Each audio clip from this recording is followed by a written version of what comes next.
नमस्कार, मैं श्रुति सिंह, स्वागत है आप सभी का इनसाइड झारखंड न्यूज के इस बुलेटिन में। चलिए जानते हैं आज की खबरों के बारे में। खबरों की शुरुआत करते हैं राजधानी रांची से। झारखंड सरकार राज्य के कक्षा 12वीं उत्तीर्ण छात्रों के लिए रोजगार और कौशल विकास का एक शानदार अवसर देने जा रही है। HCL टेक्नोलॉजीज की HCL TSS शाखा ने झारखंड सरकार के साथ मिलकर टेकबी नामक ट्रेड एंड हायर कार्यक्रम शुरू किया है। इस पहल के तहत हर साल 500 छात्रों को प्रशिक्षण दिया जाएगा और फिर रोजगार के अवसर प्रदान किया जाएगा। झारखंड प्रोजेक्ट भवन में आयोजित एक कार्यक्रम में इसका महत्वपूर्ण समझौते पर हस्ताक्षर किए गए। इस अवसर पर मुख्यमंत्री हेमंत सोरेन, शिक्षा मंत्री रामदास सोरेन, मुख्य सचिव और विभाग के अन्य सचिव मौजूद रहे। ये 12 महीने का टेकबी कार्यक्रम उन छात्रों के लिए है जिन्होंने झारखंड के स्कूलों में अपनी कक्षा 12वीं की परीक्षा उत्तीर्ण की है। चयन के लिए छात्रों को झारखंड एकेडमिक काउंसिल बोर्ड परीक्षा में न्यूनतम 60% अंकों के साथ या CBSE ICSE बोर्ड परीक्षा में न्यूनतम 70% अंकों के साथ उत्तीर्ण होना अनिवार्य है। इस कार्यक्रम का उद्देश्य राज्य के युवाओं को IT और DPO क्षेत्रों में प्रवेश के लिए आवश्यक कौशल से लैस करना है, जिससे उन्हें बेहतर करियर के अवसर मिल सके। ये पहल झारखंड में कौशल विकास और रोजगार सृजन को बढ़ावा देने की दिशा में एक महत्वपूर्ण कदम है। अगला नाम सॉफ्टवेयर इंजीनियर के रूप में इनको नियुक्ति पत्र प्रदान किया जा रहा है। रांची के प्रभात कुमार को नियुक्ति पत्र इन्हें प्रदान किया जा रहा है।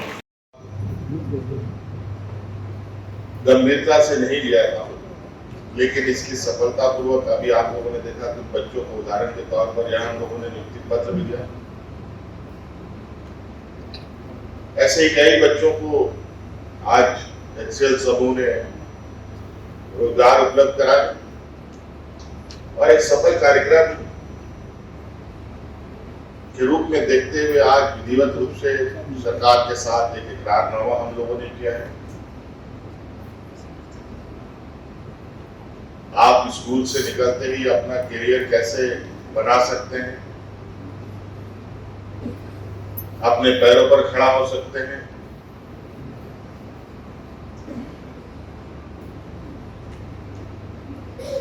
हमारे नौजवान कई अलग अलग डिग्रियां लेकर के रोजगारों में जाते हैं, विभिन्न रोजगारों में जाते हैं, डॉक्टर बनकर, इंजीनियर बनकर, साइंटिस्ट बनकर, पत्रकार बनकर, विभिन्न क्षेत्रों में। उसी तरीके से आपके लिए स्कूली शिक्षा पूरा करने के बाद ये ट्रेनिंग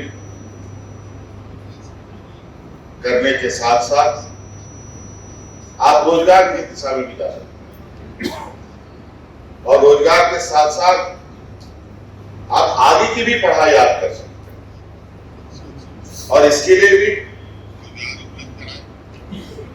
HCL समूह आपकी मदद करेगा।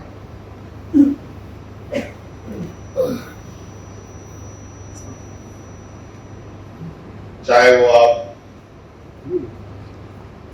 किसी भी क्षेत्र में पढ़ना चाहते हैं, मुझे लगता है विशेषकर इंजीनियरिंग के क्षेत्र में,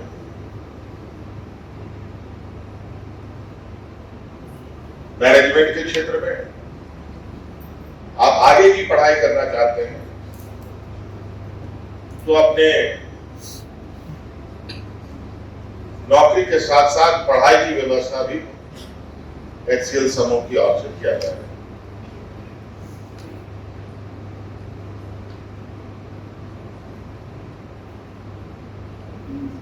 हालांकि इस पूरे कार्यक्रम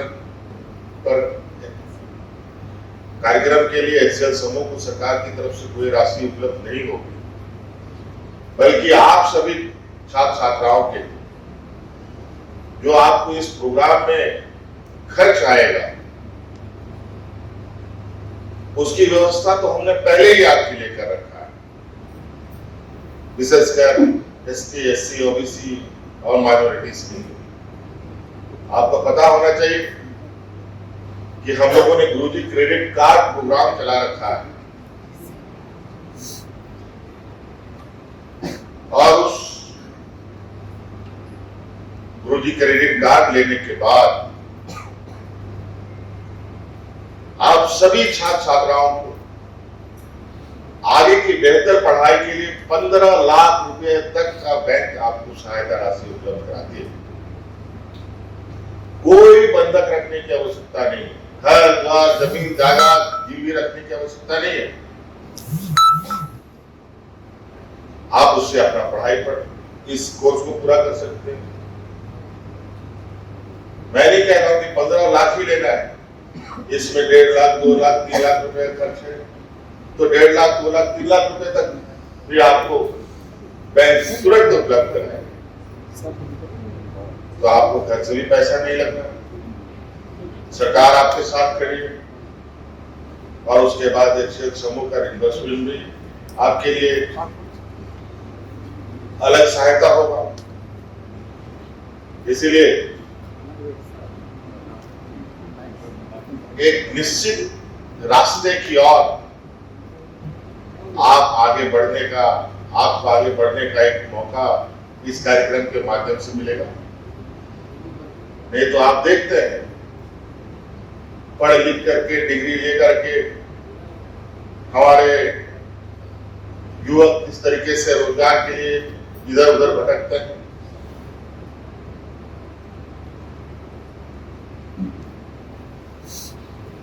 लेकिन आज इस प्रोग्राम के माध्यम से आपको एक ऐसा रास्ता दिया जा रहा है जहां फिसलने गिरने का डर नहीं, बशर्ते आप लगन के साथ इस प्रोग्राम में आप हिस्सेदारी लें। रांची में आज लघु उद्योग भारती की ओर से प्रांतीय आम सभा सह उद्यमी सम्मेलन का आयोजन किया गया। कार्यक्रम में बतौर मुख्य अतिथि केंद्रीय रक्षा राज्य मंत्री संजय सेठ मौजूद थे। इस मौके पर लघु उद्योग भारती के पूर्व राष्ट्रीय अध्यक्ष ओम प्रकाश मित्तल, अखिल भारतीय संगठन मंत्री प्रकाश चंद्र, प्रांतीय अध्यक्ष विजय कुमार छापड़िया और प्रांतीय महामंत्री विजय मेवाड़ समेत उद्योग और व्यापार जगत का प्रतिनिधित्व करने वाले कई गणमान्य लोग मौजूद थे। सम्मेलन को संबोधित करते हुए केंद्रीय रक्षा राज्य मंत्री संजय सेठ ने कहा कि देश को आत्मनिर्भर बनाने में लघु उद्योगों की भूमिका काफी महत्वपूर्ण है। उन्होंने कहा कि एक समय था जब भारत की पहचान रक्षा के क्षेत्र में आयात तक देश के रूप में होती थी, वहीं आज भारत अपनी पहचान निर्यात तक देश के रूप में बना रहा है। उन्होंने कहा कि आज भारत विश्व के 92 देश को सुरक्षा उपकरण निर्यात कर रहा है। केंद्रीय रक्षा राज्य मंत्री ने कहा कि स्टार्टअप के क्षेत्र में आज भारत दुनिया में दूसरे नंबर पर है। हम सभी जानते हैं कि यह भारत की बिहार ले गया, झारखंड कोई आए नहीं, कैसे बढ़ोगे यार? सैनिक स्कूल हम दे रहे हैं और देश में 100 ही सैनिक स्कूल खोल रहे हैं और कोई नहीं बोल सकता। जितने बड़े झारखंड स्कूल सबको हमने प्रे किया, आओ अप्लाई करो और लो, नहीं पढ़े तो देश तो आपको देना चाहता है, आपको भी आना होगा। तो मित्रों, झारखंड के लोग बहुत अच्छे हैं,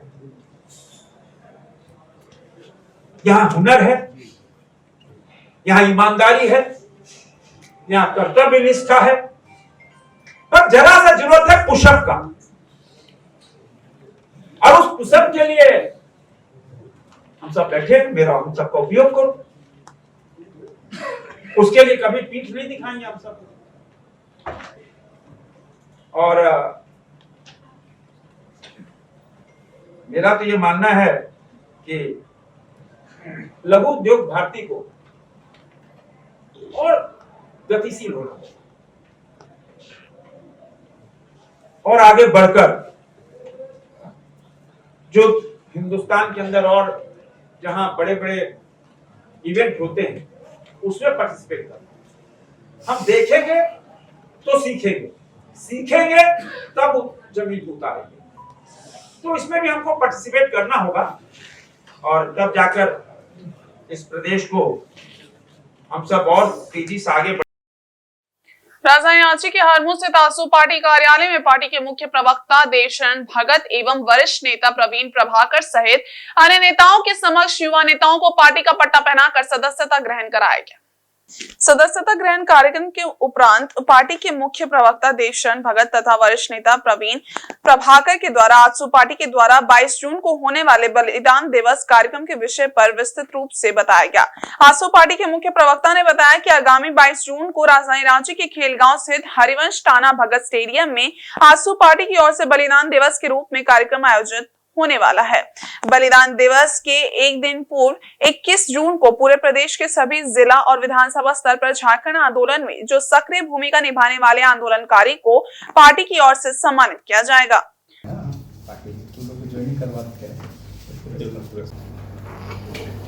बलिदान दिवस रांची के खेलगांव स्थित हरिवंश टाना भगत इंडोर स्टेडियम में आयोजित किया गया है। 22 जून हमारे लिए इसलिए महत्वपूर्ण है कि आंदोलन के दरमियान या आंदोलन के बाद 22 जून को हम लोग शहीदों को याद करते थे, झारखंड आंदोलनकारियों को याद करते हुए झारखंड के लिए लड़ने के लिए संघर्ष का ऐलान भी करते हैं और संकल्प भी लेते हैं। ये हमारे लिए अति महत्वपूर्ण दिन। इस बार पूरे प्रदेश का एक जगह कार्यक्रम करने का निर्णय लिया गया। इससे पहले हम लोग जिला स्तर पर भी करते थे, विधानसभा स्तर पर भी करते थे, लेकिन सामूहिक रूप से विधानसभा इलेक्शंस के बाद पार्टी ने तय किया कि कार्यकर्ताओं को और ज़्यादा धारदार बनाना, संगठन को सशक्त करने के लिए एक जगह पर कार्यक्रम आयोजित किया जाए बलिदान दिवस के रूप में। बलिदान दिवस के एक दिन पूर्व 21 तारीख को हम लोग पूरे प्रदेश के सभी जिला और विधानसभा स्तर पर जो झारखंड आंदोलनकारी रहे हैं, सक्रिय भूमिका निभाए हैं झारखंड आंदोलन में, उन तमाम लोगों को सम्मानित करने का निर्णय लिए हैं। पार्टी जिला स्तर पर सबको उसको सम्मानित करेंगे और झारखंड आंदोलन के विषयों को, झारखंड आंदोलन के संदर्भ में इतिहास का बोध लोगों को कराएंगे।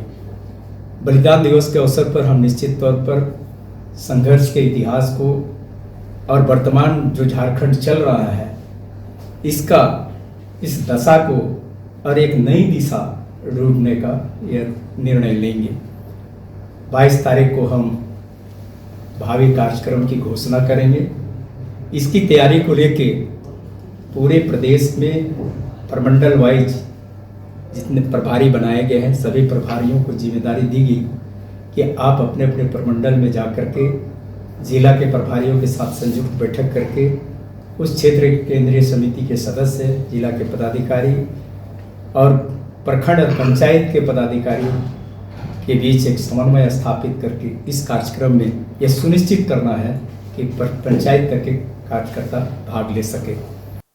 वहीं आजसू पार्टी के वरिष्ठ नेता ने कार्यक्रम के विषय में जानकारी देते हुए बताया कि बलिदान दिवस के अवसर पर मूल रूप से इस बात को लेकर मंथन किया जाएगा कि झारखंड राज्य अलग होने का जो सपना देखकर झारखंड आंदोलनकारी संघर्षरत हुए और मूल रूप से साकार हो पाया है कि नहीं।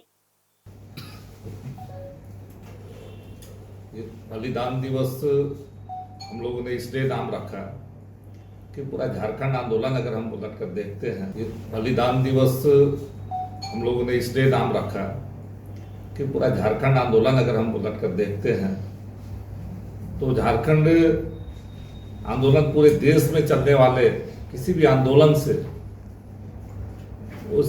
इसका संघर्ष कहीं ज़्यादा रहा। 50 साल से ज़्यादा संघर्ष हम मानते हैं और इस संघर्ष में अलग राज्य के लिए, झारखंडी जनता के लिए, झारखंडियत के लिए जो कुर्बानी दी गई, शहीदों ने दी कुर्बानी, युवाओं ने दी, छात्रों ने दी और खासकर जब से आजसू बना, आजसू के बनने के बाद पूरे झारखंड आंदोलन में एक नया टर्न हुआ। झारखंड आंदोलन को केंद्र सरकार से मान्यता मिली आजसू के आंदोलन के बाद।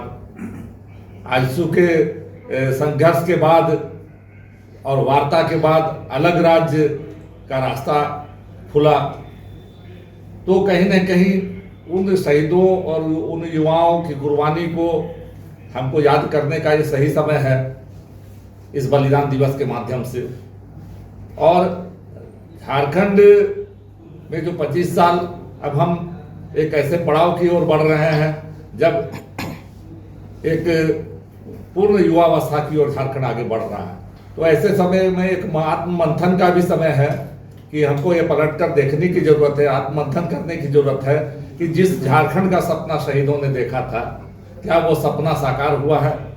क्या वो सपना जनता की नजर में जनता ये समझती है कि जो उस आकांक्षा के साथ झारखंड के लिए उसने लड़ाई लड़ी थी, उस लड़ाई को हम पूरा कर पाए हैं? तो इन सभी सवालों का मंथन हम लोग करेंगे 22 जून को हरिवंश नाना भगत स्टेडियम में, और वहां से एक नई हुंकार आजसू देगी पूरे झारखंड राज्य के लिए, झारखंडी जनता के लिए, छात्रों युवाओं के लिए, झारखंड के नव निर्माण के लिए। झारखंड का जो लड़ाई है अभी हमारी अस्मिता का, हमारी पहचान का और विकास का जो संघर्ष है, उसके लिए एक नया हुंकार वहां से आजसू पार्टी देगी। वहीं बिहार विधानसभा चुनाव में आजसू पार्टी के द्वारा उम्मीदवार देने के विषय पर पार्टी के प्रवक्ता ने कहा कि बिहार के कई हिस्से ऐसे हैं जहां झारखंडी मानसिकता के लोग हैं और वे चाहते हैं कि आजसू पार्टी चुनाव में प्रत्याशी दे, तो उनकी इस मांग को हम नजरअंदाज नहीं कर सकते। उनके प्रस्ताव आने पर पार्टी विचार करेगी। हमारे लिए इसलिए महत्वपूर्ण है कि आंदोलन के दरमियान या आंदोलन के बाद 22 जून को हम लोग छात्र विंग, युवा संघ, मजदूर, किसान, जितने भी अनुषंगीय इकाई हैं, सभी अनुषंगीय इकाई के पदाधिकारी, चाहे वो केंद्रीय स्तर के हो, जिला स्तर के हो या प्रखंड स्तर के हो, अपने स्तर से संगठनिक रूप से सक्रियता के साथ इस कार्यक्रम में भागीदारी लेंगे। इसके प्रचार और प्रसार के लिए सभी जिला को निर्देश दिया गया है कि अपने क्षेत्र में होर्डिंग के माध्यम से, सोशल मीडिया के माध्यम से, दीवार लेखन के माध्यम से जनता तक इस कार्यक्रम के बात को, इस कार्यक्रम के उद्देश्य को पहुंचाएं और बताएं।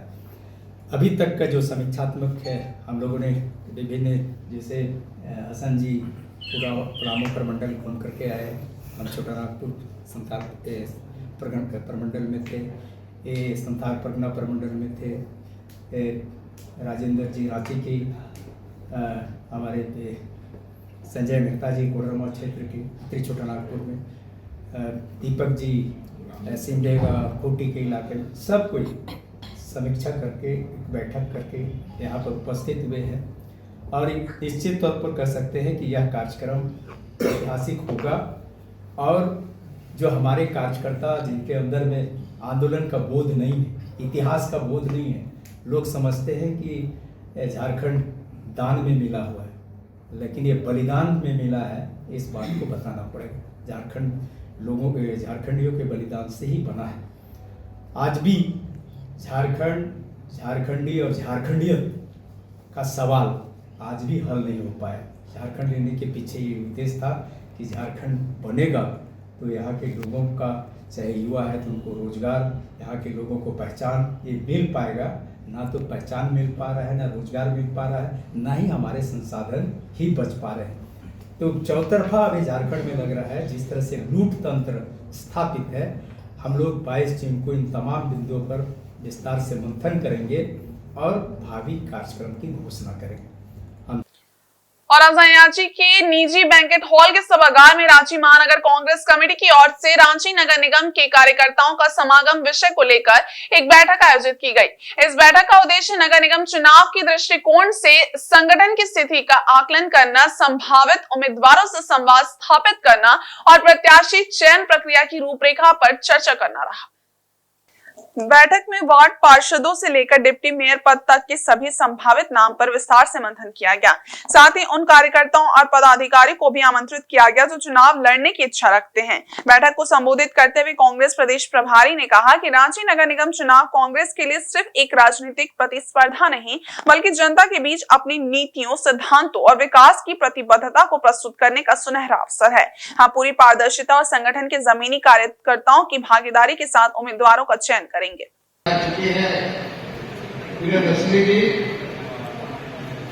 और यहाँ पर उपस्थित मंच पर और विशेषकर राष्ट्र में ये नैरेटिव जो है अर्बन एरियाज में केवल बीजेपी का जीत हासिल होता, ये नैरेटिव को हम रिवर्स कर सके और अगले इलेक्शंस में भी अर्बन एरियाज में कांग्रेस पार्टी का म्युनिसिपल कॉर्पोरेशन पर कैसा इश्यूज लेके सॉल्व करना, आप सभी को अच्छी तरफ ट्रेनिंग ऑर्गेनाइज करके लोगों को बीच में आप नेक्स्ट 3-4 महीने ये हमारा कमिटीज काम करे तो पब्लिक में कांग्रेस पार्टी तरफ देखेंगे, कांग्रेस पार्टी तरफ वोट करने के लोग तैयार होंगे। ये काम आप सभी करना चाहिए। दूसरा इम्पोर्टेंट काम, ये भी बहुत इम्पोर्टेंट है, भारतीय जनता पार्टी पूरा देश में पर्टिकुलरली अर्बन एरियाज में जीतने के लिए एक स्ट्रैटेजी फॉलो करते हैं। हर एक बूथ में voter list Bharatiya Janata party का लीडर का हाथ में रहेगा। ये वोटर लिस्ट में जो वोटर उनको वोट नहीं देगा, उनको वोटर लिस्ट से निकालने का और कुछ नाम ऐड करने का काम हर एक पोलिंग बूथ में भारतीय जनता पार्टी लोग करते हैं। जमशेदपुर में पूर्वी सिंहभूम जिला अग्रवाल सम्मेलन के द्वारा मारवाड़ी समाज के वैसे छात्र जिन्होंने अलग अलग परीक्षाओं में 90% या उससे अधिक अंक हासिल कर समाज का नाम ऊंचा किया है, उनके सम्मान हेतु समाज के नगीने नामक सम्मान समारोह का आयोजन किया गया। इसका आयोजन साक्षी स्थित रामगढ़िया समाज सभागार में आयोजित किया गया। बता दें कि जिला अग्रवाल सम्मेलन के द्वारा लगातार कई वर्षों से इस तरह के सम्मान समारोह का आयोजन कर छात्रों के हौसले को बढ़ाया जाता है। इस वर्ष कुल 130 छात्रों को सम्मानित किया गया। पूर्वी सिंहभूम जिला अग्रवाल सम्मेलन के अध्यक्ष अभिषेक अग्रवाल ने बताया कि ये एक छोटा सा प्रयास है ताकि बच्चे प्रोत्साहित होकर लगातार अपना और समाज का नाम रोशन करें। इस वर्ष अब तक के सर्वाधिक 130 छात्रों को सम्मानित किया जा रहा है। इन्होंने कहा कि अगर किसी छात्र को उच्च शिक्षा में आर्थिक समेत किसी भी तरह की समस्याएं आती हैं तो उनकी मदद सम्मेलन करेगी। साथ ही कहा कि अक्सर देखा जाता है कि छात्र उच्च शिक्षा लेकर शहर व देश से बाहर जाकर नौकरी आदि करते हैं और अपने घर वापस नहीं आते हैं, जबकि उन्हें तमाम शिक्षा पूर्ण करने के उपरांत अपने शहर में वापस आकर नौकरी या व्यापार करना चाहिए। जमशेदपुर शहर में रहकर भी वे एक बेहतर जीविका चला सकते हैं, साथ ही दूसरों को भी आगे बढ़ाने में मदद कर सकते हैं।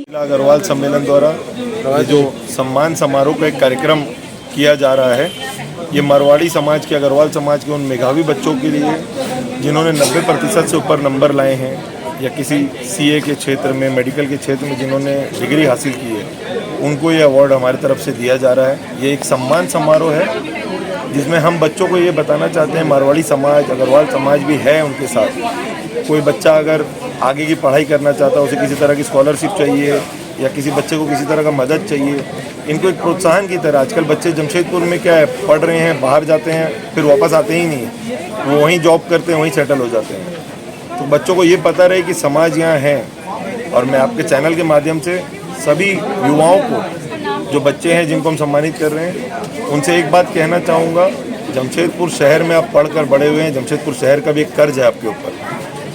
पढ़कर आगे की डिग्री हासिल कर ये ज़रूर प्लान करें कि हम जमशेदपुर वापस आए, हमें अपने शहर के लिए भी कुछ करना है, नहीं तो धीरे धीरे जमशेदपुर रिटायरमेंट सिटी बनते जाएगा, रिटायरमेंट लोग यहाँ सेटल होंगे, नया जोश, नया खून नहीं आ पा रहा है। एक बहुत पुरानी कहावत है, जिस ओर जवानी चलती है उस ओर जमाना चलता है। हमें भी यंग ब्लड की ज़रूरत है जमशेदपुर को। ये लोग जाएँ, उज्जवल भविष्य अपना करें, पढ़े लिखे पर वापस आएँ जमशेदपुर। यहाँ 100 साल पुराने फर्म एग्जिस्ट करते हैं जो 1912 से हैं और 1918 से हैं और 1925 से हैं, यहाँ पर काम कर रहे हैं। बोलते हैं हमारा 100 साल पुराना है, मेरे 4 फोरफादर यहाँ रहे हैं। तो आगे भी हम ये कह सकें, इसके लिए बच्चों से मेरा अनुरोध है कि ज़रूर पढ़ें, नाम रोशन करें, पर वापस जमशेदपुर के लिए ज़रूर कुछ करने का सोचें। अग्रवाल परिवार आपके साथ खड़ा है, किसी भी तरीके की आपको कोई दिक्कत है आप हमसे बात कर सकते हैं। इधर सरायकेला और जमशेदपुर में बरसात को देखते हुए बिजली विभाग मेंटेनेंस कार्य में बढ़ोतरी करने जा रही है। निर्बाध बिजली आपूर्ति को लेकर जमशेदपुर सर्कल विद्युत अधीक्षण अभियंता कार्यालय में एक महत्वपूर्ण बैठक संपन्न हुई। बैठक की अध्यक्षता कर रहे जमशेदपुर सर्कल के अधीक्षण अभियंता सुधीर कुमार ने बताया कि बरसात को देखते हुए सभी पावर सबस्टेशन में रखरखाव मेंटेनेंस कार्य करने का निर्देश दिया गया है ताकि बरसात में सुचारू विद्युत आपूर्ति हो सके। इसके अलावा बिजली मेंटेनेंस कार्य युद्ध स्तर पर किए जाने का निर्देश दिया गया है।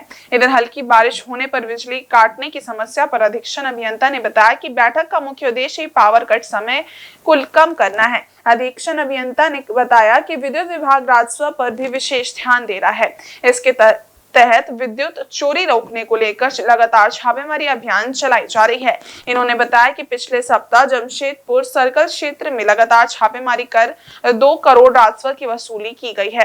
बैठक में जमशेदपुर सर्कल अंतर्गत आदित्यपुर, मानगो, घाटशिला और जमशेदपुर क्षेत्र के कार्यपालक अभियंता शामिल रहे।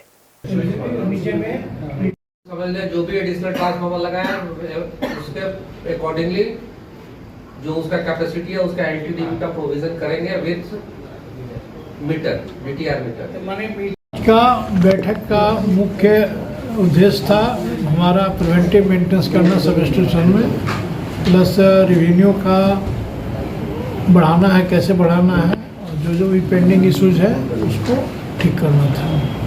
जैसे कि अभी हम लोग का लाइन बहुत ब्रेकडाउन हो रहा है, तो इसके लिए हम ये इंस्ट्रक्शन दिए हैं कि पूरा सब स्टेशन में मेंटेनेंस कराएगा और बरसात के पहले इसको सब क्लियर कर देगा ताकि हम लोग अच्छा विद्युत आपूर्ति कर सकें। पावर कट अभी तो फिलहाल उसी को तो मिनिमाइज करने के लिए हम इन लोग को मेंटेनेंस करने बोले हैं। वो कभी कभी पानी उनी पड़ता है तो हो सकता है कहीं पर पेड़ टच कर रहा था, ट्री कटिंग वगैरह भी करवा रहे हैं, तो सब अब नॉर्मलाइज हो जाएगा कुछ दिन में।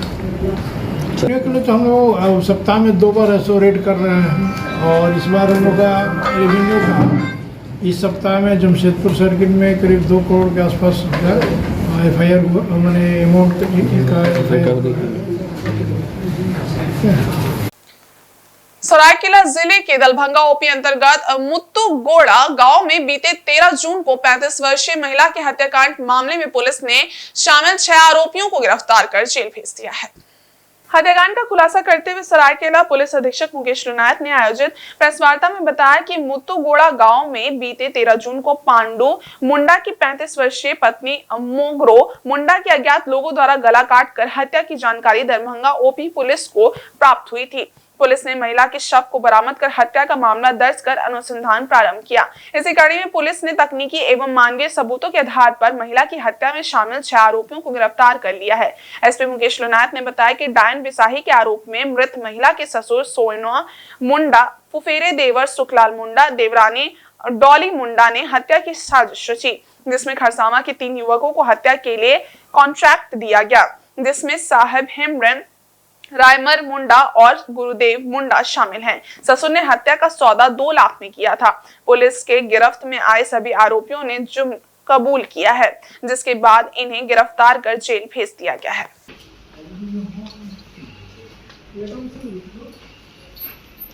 अपराधकर्मी डोली मुंडा और सोयना मुंडा है।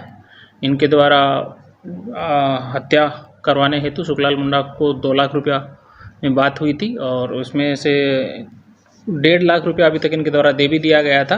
इसमें 1,25,000 रुपया अभी तक बरामद किया गया है और इसी के साथ एक मोबाइल जो खरीदा गया है बाकी पैसे का वो भी बरामद पुलिस के द्वारा किया गया है। सरायकेला जिला में मूसलाधार बारिश ने जनजीवन को अस्त व्यस्त कर दिया। मंगलवार देर रात से शुरू हुई बारिश बुधवार को लगातार चलती रही। बारिश से मौसम तो सुहाना हो गया, लेकिन शहर की सड़कों पर जल जमाव से आवागमन में परेशानी हुई। कई मोहल्लों की सड़कें जलमग्न हो गई, जबकि कच्ची सड़कों पर कीचड़ फैल गया। बारिश के बाद कई जरूरी कार्य प्रभावित हुए। मुख्य मार्गों पर सन्नाटा पसरा रहा। बारिश से हालांकि किसानों के चेहरे खिल उठे हैं। जिन खेतों में बिचड़ा डाला गया था वहां पानी भरने से फायदा हुआ है, वहीं जो खेत खाली पड़े थे उनमें भी बारिश का पानी भर गया है। इधर बारिश के चलते सरायकेला उपायुक्त ने बुधवार 18 जून को कक्षा 8 तक के स्कूलों को बंद रखने का आदेश दिया था।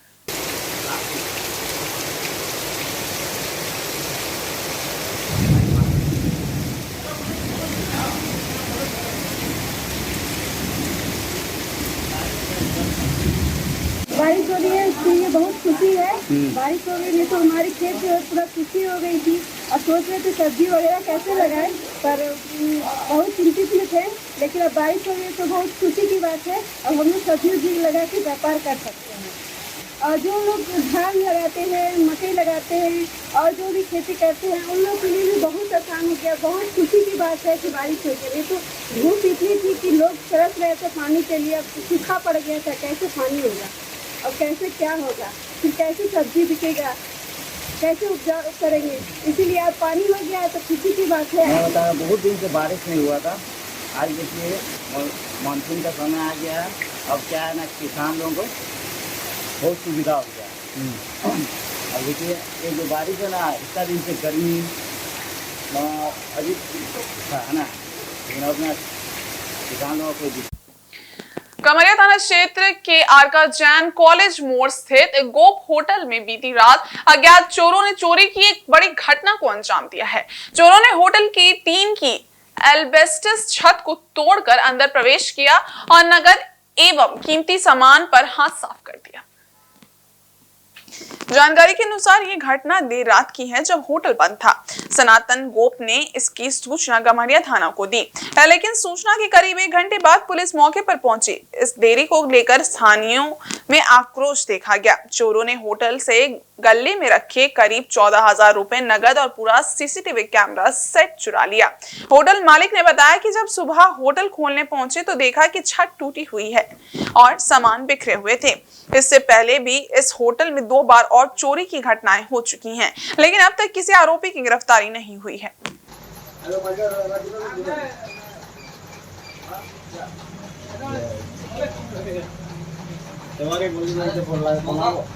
हम जब सुबह दुकान आए 6 बजे दुकान खोलने के लिए, तो शटर खोले तो अंदर देखे पूरा मेरा एल्बेस्टर टूटा हुआ था। तो मेरा सीसी कैमरा जो था पूरा सेट तो 120 चौक लेके चला गया है। तो सामान जो है पूरा चिपका हुआ है।